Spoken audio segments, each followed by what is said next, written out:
It is a battle flame.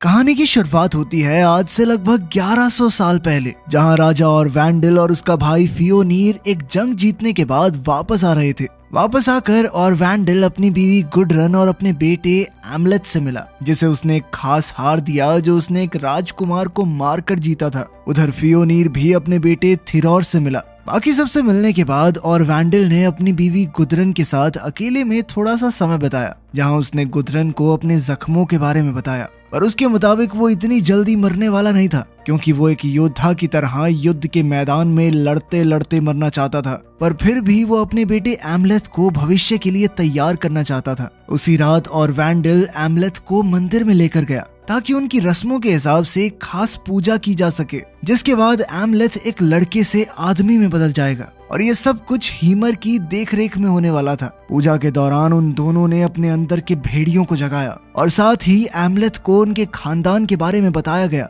जिसके बाद एमलेथ से हमेशा एक इज्जत की जिंदगी जीने और किसी भी हाल में अपने पिता की मौत का बदला लेने का वादा लिया गया। इसके बाद हीमर ने एमलेथ को पीने के लिए खास ड्रिंक दी, जिसे पीते ही एमलेथ को अजीबोगरीब चीजें दिखाई देने लगी। और जैसे ही उसने अपने पिता के जख्मों को छुआ तो उसे अपने सारे पूर्वज दिखने लगे। कुछ देर बाद अपनी पूजा खत्म करके जब वो दोनों बाहर निकले तो अचानक कुछ नकाबपोश योद्धाओं ने उन पर हमला कर दिया। ये देखकर एमलेथ अपने पिता की मदद तो करना चाहता था, पर और वैंडल ने उसे वहां से भाग जाने को कहा ताकि उसकी जान बच जाए। जिसके बाद एमलेथ भागकर एक बड़े से पत्थर के पीछे छुप गया, लेकिन उस बेचारे को अपने पिता को एक के बाद एक तीर लगते हुए देखना पड़ा। और जब उन आदमियों के सरदार ने अपना नकाब उतारा तो एमलेथ के पैरों तले जमीन खिसक गई, क्योंकि वो आदमी कोई और नहीं बल्कि और वैंडल का भाई फियोनीर ही था, जिसने राजा बनने के लिए अपने भाई का कत्ल कर दिया था। इसके बाद उसने अपने आदमियों को एमलेथ को ढूंढने के लिए भेजा, जो तब तक बचने के लिए जंगल की तरफ भाग गया था। लेकिन इसके बावजूद भी फिनर नाम के एक आदमी ने एक बार के लिए उसे पकड़ ही लिया था। पर तभी एमलेथ उसकी नाक काट कर वहां से भाग निकला। और कुछ देर बाद जब एमलेथ वापस अपने गांव पहुंचा तो उसने देखा कि वहां फियोनीर के आदमी और वैंडल के सभी समर्थकों को एक एक करके मार रहे थे। वहीं दूसरी तरफ फियोनीर ने अपने ही भाई की बीवी गुडरन को अगवा कर लिया था। वहीं फिनर ये बिल्कुल नहीं चाहता था कि किसी को भी पता चले कि वो एक बच्चे से हार गया, इसीलिए उसने फियोनीर से झूठ कह दिया कि एमलेथ मर चुका है। अपनी जिंदगी को पूरी तरह से उलट पलट देखकर एमलेथ पूरी तरह से टूट चुका था और इसीलिए उसने अपनी पुरानी जिंदगी को छोड़कर आगे जाने का फैसला किया। जिसके बाद उसने समुद्र के किनारे से एक नाव उठाई और वहां से दूर चला गया। पर उसने खुद से एक वादा किया कि वो अपने पिता की मौत का बदला जरूर लेगा और साथ ही अपनी माँ को भी बचाएगा। कई साल बीत जाने के बाद अब एमलेथ लैंड ऑफ रस्ट में एक वाइकिंग ट्राइब के साथ रहता था और अब वो अपनी राजकुमारों वाली जिंदगी छोड़कर एक खतरनाक योद्धा बन गया था। वाइकिंग्स लुटेरों की जिंदगियां जिया करते थे। वो अलग अलग गांव में रेड मारकर वहां के लोगों को अगवा करके दूसरे देशों में गुलाम के तौर पर बेच दिया करते थे। और ऐसी ही एक रेड में गदाकरी गांव को जीतने के बाद जब एलमेथ सैर कर रहा था तो वो एक टेम्पल में पहुंचा, जहां उसकी मुलाकात सेरेस से हुई, जिसने एमलेथ को उसके बदले और वादे के बारे में याद दिलाया। और साथ ही उसने ये भी बताया कि एमलेथ इस चीज में जरूर सफल होगा, लेकिन इसके लिए एमलेथ को उस गांव में जाना जरूरी था जहां फियोनीर अब रहता था। सेरेस ने और भी चीजें बताई, जैसे कि आगे जाकर वो एक लोमड़ी का पीछा करते हुए एक खास तलवार तक पहुंचेगा, जिसका इस्तेमाल करके उसका बदला पूरा होने वाला है। गायब होने से पहले उस सेरेस ने एमलेथ को ये भी बताया कि वो उसकी मदद सिर्फ इसलिए कर रही है क्योंकि एमलेथ का नाता मेडन किंग से था, जिसके बारे में उसे भविष्य में ही पता चलेगा। अगली सुबह एमलेथ को पता चला कि जिन लोगों को उन्होंने गदाकरी गांव से गुलाम बनाया था, उन्हें फियोनीर नाम के एक आदमी के पास भेजा जा रहा था। और ये नाम सुनते ही एमलेथ के कान खड़े हो गए और उसने अपने दुश्मन के बारे में और जानकारी इकट्ठा करने के लिए पूछताछ शुरू कर दी, जिस दौरान उसे पता चला कि जैसे ही फियोनीर ने और वैंडल का कत्ल किया तो उसके कुछ ही दिन बाद नॉर्वे के राजा ने फियोनीर पर हमला कर दिया था, जिसके बाद उसे अपना सब कुछ हार कर आइसलैंड भागना पड़ा। ठीक उसी वक्त एमलेथ की नजर एक रेवन पर पड़ी और उसे याद आया कि उसके पिता को किंग ऑफ द रेवंस कहा जाता था और उसने इस घटना को एक इशारे की तरह लिया। जिसके बाद उसने सबसे पहले अपने बाल काटे और फिर एक गुलाम के कपड़े चुरा कर अपनी छाती पर भी गुलाम का निशान लगा दिया और आखिरकार वो खुद भी उस जहाज पर चढ़ गया जो सभी गुलामों के साथ फियोनीर के पास ले जाया जा रहा था। उस जहाज पर उसकी मुलाकात ओल्गा नाम की एक औरत से हुई जो एक जादूगरनी होने का दावा कर रही थी और साथ ही वो ये भी जानती थी कि एमलेथ एक वाइकिंग है, पर इसके बावजूद भी वो हमेशा एमलेथ के साथ अच्छा बर्ताव करती थी। यहाँ तक कि जब एमलेथ को उसका बीता हुआ कल सताता था तब ओल्गा ही उसे सहारा देती। इस रास्ते में उनका जहाज एक भयंकर तूफान में भी उलझ गया था, पर सभी मुश्किलों के बावजूद भी वो लोग किसी तरह से आइसलैंड पहुंच गए, जहां फिनर उनका पहले से ही इंतजार कर रहा था और वो उन्हें कैदी बनाकर फियोनीर के फार्म पर ले गया, जहां फियोनीर थोरिर और अपने दूसरे बेटे गनर के साथ मौजूद था। लेकिन फियोनीर इतने कमजोर गुलामों को देखकर कुछ खास खुश नहीं था और वो उन्हें वापस भेजने के बारे में सोच रहा था। लेकिन एमलेथ अपनी मंजिल के इतनी करीब आकर वापस नहीं जाने वाला था। उसने अपनी ताकत दिखाने के लिए अपने बगल में खड़े आदमी को जोर जोर से पीटना शुरू कर दिया ताकि फियोनीर को पता चल जाए कि सारे कमजोर नहीं हैं। खैर, जब फियोनीर ने उसका नाम पूछा तो उसने एक झूठा नाम बता दिया। एमलेथ की ताकत देखने के बाद फियोनीर ने उसे और कुछ आदमियों को खेतों पर काम करने के लिए रख दिया। साथ ही उसने कुछ लड़कियों को भी चुना था, पर उसका सबसे ज्यादा ध्यान ओल्गा की तरफ था। फार्म पर अपनी पहली रात में एमलेथ ने एक चाकू चोरी करने की कोशिश की, पर तभी उसका ध्यान बाहर घूम रही एक लोमड़ी पर पड़ा जो बिल्कुल उस सिरेस की बताई हुई भविष्यवाणी जैसा था। एमलेथ ने हिसाब लगाया कि वो बिल्कुल सही रास्ते पर है। अगले दिन एमलेथ ने बाकी गुलामों की तरह ही काम किया, जिसके चलते उसे फियोनीर के घर में घुसने का मौका मिल गया, जहां वो ये जानकर हैरान रह गया कि उसकी माँ गुदरन अभी भी जिंदा थी और उसी ने फियोनीर के दूसरे बेटे गनर को जन्म दिया था। खैर, उसी रात एमलेथ लोमड़ी का पीछा करते हुए गुफा में पहुंचा, जहां उसकी मुलाकात एक तांत्रिक से हुई जिसने उसे कटा हुआ सर दिखाते हुए बताया कि उसने हीमर के सर को तब से बचा कर रखा है जब फियोनीर ने उसे मारा था, और साथ ही वो एमलेथ की असलियत भी जानता था। इसके बाद उस तांत्रिक ने खास जादू के जरिए एमलेथ की बात हीमर की आत्मा से करवाई, जिसने उसे प्राचीन तलवार ड्रैगर की कहानी सुनाई, जिसका इस्तेमाल सिर्फ रात को ही किया जा सकता था। उस तलवार को पाने के लिए एमलेथ को उसके मालिक माउंट ड्वेलर से मिलना होगा और ऐसा करने के लिए चांद की रोशनी पर भरोसा रखना जरूरी था। एमलेथ के वहां से जाने से पहले तांत्रिक ने उसे बताया कि उसे आने वाले समय में अपनों के लिए प्यार या दुश्मनों के लिए नफरत में से एक चीज को चुनना पड़ेगा। इसके बाद एमलेथ एक खुफिया गड्ढे में गया, जहां उसे ड्वेलर का शरीर दिखाई दिया, जिसने उस वक्त तलवार को अपने हाथों में पकड़ा हुआ था। पर जैसे ही एमलेथ ने उसके हाथों से तलवार लेने की कोशिश की तो ड्वेलर अचानक से जाग गया और उसने एमलेथ पर हमला कर दिया। और ठीक उसी समय एमलेथ को हीमर की चांद की रोशनी वाली बात याद आई और उसने ड्वेलर को चांद की रोशनी के नीचे धकेल दिया, जिसके ड्वेलर के ऊपर पड़ते ही वो नीचे झुक गया और उसने एमलेथ को उसे मारने का एक आसान सा मौका दे दिया। लेकिन ड्वेलर को मारने के बाद जैसे ही एमलेथ मुड़ा तो उसने देखा कि वो अभी भी ड्वेलर के सामने ही खड़ा हुआ था, और जब इस बार उसने तलवार उठाने की कोशिश की तो ड्वेलर ने उसे कुछ नहीं कहा। इसके बाद जब वो तलवार लेकर वापस फार्म पर आया तो फियोनीर के कुत्ते ने उस पर भौंकना शुरू कर दिया, जिसे चुप कराने के लिए एमलेथ ने भी उस पर दहाड़ना शुरू कर दिया, जिसके चलते फियोनीर ने इस चीज में ज्यादा दिलचस्पी नहीं दिखाई और वो बिना एमलेथ को देखे वहां से चला गया। इसके बाद फियोनीर ओल्गा के साथ रात बिताने के लिए उसके कमरे पर गया,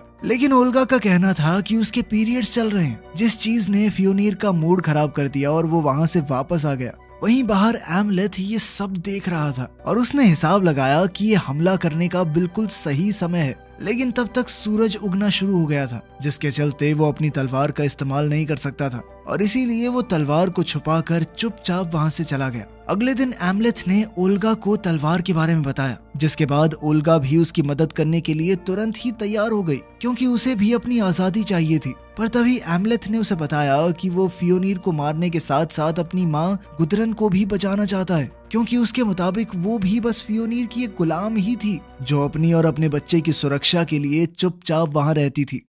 अगले दिन फियोनीर अपने बच्चों और कुछ खास गुलामों को वहां के मुखिया के पास ले गया, जहां उसके आदमी एक खास खेल खेलने वाले थे, जिसमें 2 टीम होंगी जिनमें 5-5 आदमी होंगे और उन सभी को एक बाल के लिए लड़ना था और इस खेल में अपने विरोधी को जान से मारना तक अलाउड था। खेल शुरू होते ही सभी खिलाड़ियों ने एक दूसरे को जान से मारना शुरू कर दिया और आखिर में सिर्फ एमलेथ और एक बहुत बड़ा सा आदमी बचे थे। इधर फियोनीर की टीम को हारता देख गनर बहुत गुस्से में था और इसीलिए उसने बॉल को छीनकर भागने का फैसला किया। पर जैसे ही वो बॉल अपने हाथ में लेकर भागा तो उस आदमी ने उस पर भी हमला कर दिया। लेकिन इससे पहले कि वो गनर को मार पाता तभी एमलेथ ने वहां आकर उस आदमी पर हमला करके उसे मार दिया। उसी रात जश्न के दौरान थोरीर ने आकर एमलेथ को बधाई देते हुए कहा कि अब उसे फार्म पर कुछ सहूलियतें मिलेंगी, जिसमें कम काम करना, बाकी गुलामों को ऑर्डर्स देना शामिल था। इसके साथ ही एमलेथ को अपने लिए एक औरत चुनने का मौका भी दिया गया और इसमें अब वो ओल्गा को भी चुन सकता था, क्योंकि अब फियोनीर को उसमें कोई दिलचस्पी नहीं थी।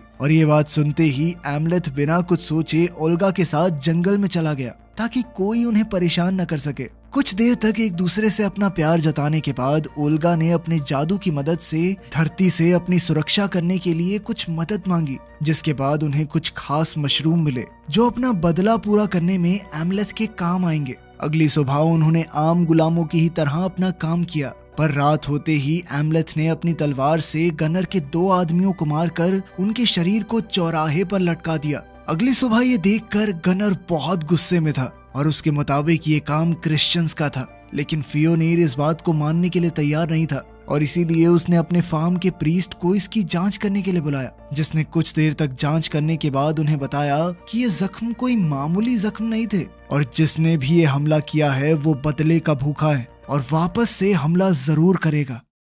उनके परिवार को इस विपदा से बचाने के लिए प्रीस्ट ने उसी रात भगवान को एक लड़की की बलि चढ़ाने का फैसला किया। इधर जब वो प्रीस्ट बलि की तैयारी कर रही थी तभी एमलेथ ने सभी जानवरों से आवाजें निकलवाना शुरू कर दिया, जिसे सुनकर न जाने क्यों फियोनीर के कुत्ते ने उसी पर हमला कर दिया, जिसके चलते फियोनीर को उसे मजबूरन मारना पड़ा।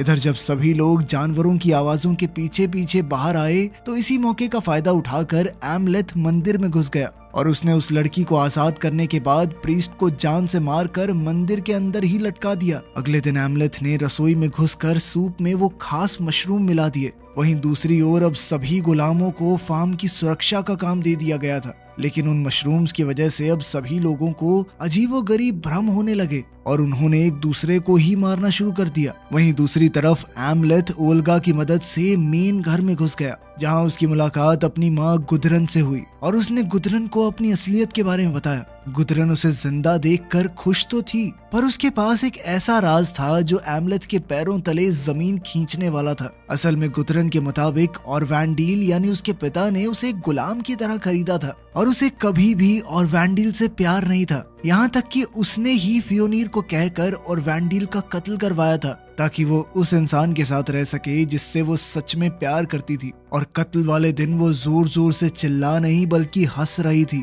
अब एमलेथ को लग रहा था कि शायद उसे गुदरन को भी मार देना चाहिए, पर तभी गुदरन ने कहा कि मैं जानती हूँ कि तुम अपनी माँ यानी मुझसे कितना प्यार करते हो और अगर वो फियोनीर और थोरीर को मारने में कामयाब हो जाएगा तो वो एमलेथ को ही अपना नया राजा मान लेगी, जिसके बाद वो दोनों एक साथ मिलकर राज कर सकते हैं। और अपनी ये बात खत्म करते ही उसने एमलेथ को चूम लिया, जो कि एक बहुत अजीब बात थी क्योंकि वो उसका बेटा था। पर एमलेथ उसके इस जाल में फंसने वाला नहीं था और वो तुरंत ही थोरीर को मारने चला गया, जिसका कत्ल उसने उसके बिस्तर में ही कर दिया। इसके बाद एमलेथ ओल्गा से मिला और उसे पूरी सच्चाई के बारे में बताया और अब जब गुदरन को उसकी असलियत के बारे में पता चल गया था तो अब वो एक गुलाम के तौर पर इस फार्म पर नहीं रुक सकता और इसीलिए वो एक खुफिया जगह पर छुपने के लिए चला गया।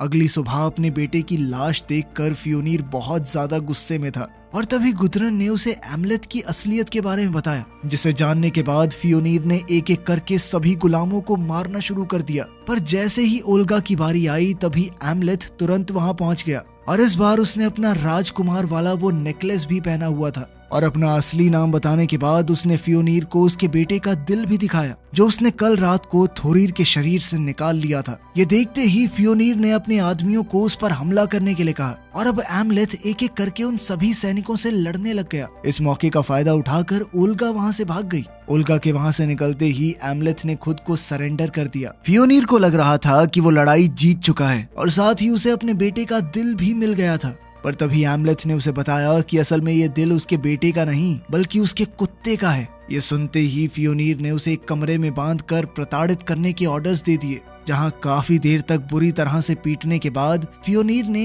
एमलेथ से अपने बेटे के दिल के बारे में पूछा, लेकिन उसने कुछ भी बताने से इनकार कर दिया। फियोनीर को अपने बेटे का अंतिम संस्कार करना था, उसे देर हो रही थी और इसीलिए उसने एमलेथ के साथ बाद में हिसाब पूरा करने का फैसला किया। लेकिन जाने से पहले फियोनीर के एक सैनिक ने एमलेथ की तलवार को बेकार समझकर उसी कमरे में फेंक दिया, क्योंकि उससे तो वो कमान से बाहर तक नहीं निकल रही थी। उनके कमरे से जाते ही बहुत सारी रेवंस वहां पर आई, जिनके साथ एक अनजान आदमी भी था। उधर फार्म पर सभी लोग थोरिर के अंतिम संस्कार में लगे हुए थे। कुछ देर बाद जब वो लोग एमलेथ को मारने के लिए वापस गए तो वो वहां था ही नहीं। उधर एमलेथ को अजीबोगरीब चीजें दिख रही थी, जैसे कि वो एक घोड़े पर है जिसे एक वैल्करी चला रहा था। पर जैसे ही उसकी आंख खुली तो उसे एहसास हुआ कि असल में ओल्गा ने उसे बचाया था। अब एमलेथ को लग रहा था कि शायद ओल्गा का साथ उसके नसीब में लिखा हुआ है और इसीलिए उसे ओल्गा के साथ भाग जाना चाहिए। उसने किया भी कुछ ऐसा ही। पूरा एक दिन लगातार घोड़े पर सफर करने के बाद वो लोग समुद्र के किनारे पर पहुंच गए, जहां उन्हें एक नाव पर चढ़ने की इजाजत मिल गई। नाव पर चढ़ने के बाद एमलेथ की नजर ओल्गा के गले पर लगे जख्म पर पड़ी, जो फियोनीर के खंजर से आया था। और जैसे ही उसने उस जख्म को छुआ तो उसे एक बार फिर से अपने सभी पूर्वज दिखाई दिए, जिससे उसे पता चला कि ओल्गा 2 बच्चों की माँ बनने वाली थी, जिनमें से एक आगे जाकर मेडन किंग बनेगा। ये एक बहुत ही अच्छी खबर थी, पर एमलेथ का मानना था कि जब तक फियोनीर जिंदा है तब तक उसके बच्चे कभी भी सुरक्षित नहीं रह सकते। और तभी उसे तांत्रिक की बात याद आई और उसने दुश्मनों के लिए नफरत और अपनों के लिए प्यार दोनों को चुनने का फैसला किया, जिसके बाद वो फियोनीर का कत्ल करने के लिए निकल गया। और रात होते ही एमलेथ ने फार्म में घुसकर एक एक करके सैनिकों को मारना शुरू कर दिया। जैसे ही वो मेन घर में घुसा तो गुदरन ने उस पर हमला कर दिया, जिसके बाद मजबूरन एमलेथ को उसे भी मारना पड़ा। तभी गनर ने उस पर पीछे से हमला किया, पर उसे नीचे गिराकर एमलेथ ने उसका भी कत्ल कर दिया। तभी फियोनीर भी वहां पहुंच गया और अपने परिवार की लाशें देखने के बाद उसने एमलेथ को नर्क के दरवाजे पर मिलने को कहा, जिसका असल मतलब था वोल्केना हेल्का नाम की एक जगह पर मिलना, जहां एक आखिरी बार लड़कर वो दोनों हमेशा हमेशा के लिए अपना हिसाब बराबर करने वाले थे। एमलेथ तो इतने सालों से इसी मौके का इंतजार कर रहा था, इसीलिए वो जख्मी हालत में ही तुरंत वोल्केनो की तरफ निकल पड़ा। लेकिन जाने से पहले उसने आराम से खड़े होकर पूरे गांव को जलते हुए देखा, जहां उसके साथी गुलामों ने आग लगा दी थी। इसके बाद एमलेथ फियोनीर के साथ लड़ने के लिए वोल्केनो पर पहुंचा, जहां उन दोनों में घमासान युद्ध हुआ। लेकिन एमलेथ पहले से ही काफी जख्मी था और इसीलिए फियोनीर उस पर भारी पड़ रहा था। पर तभी अचानक एमलेथ के गुस्से ने ताकत का रूप ले लिया, जिसके बाद उसने भी फियोनीर को मारना शुरू कर दिया और अंत में उन दोनों ने ही एक दूसरे को जान से मार दिया। लेकिन मरने से पहले एमलेथ की नजरों के सामने ओल्गा उसके दोनों बच्चों के साथ बैठी हुई थी। वीडियो पसंद आई तो लाइक कर देना, चैनल को सब्सक्राइब कर लेना। मिलते हैं अगली वीडियो में।